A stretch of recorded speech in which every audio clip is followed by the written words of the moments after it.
To ensure that your device supports eSIM, you will need to locate its eSIM IMEI number by following these steps.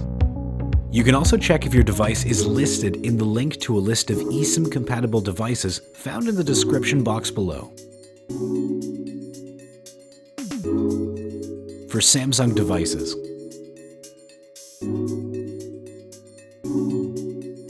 one, go to Settings. 2. If you are able to access the search bar in your settings, type in IMEI and the option IMEI information should show up. Otherwise, please go to About Phone and then Status. 3. Tap IMEI information. If the IMEI eSIM is available, it should mean that your device supports eSIM. For other Android devices, 1. Dial *#06# and press call. 2.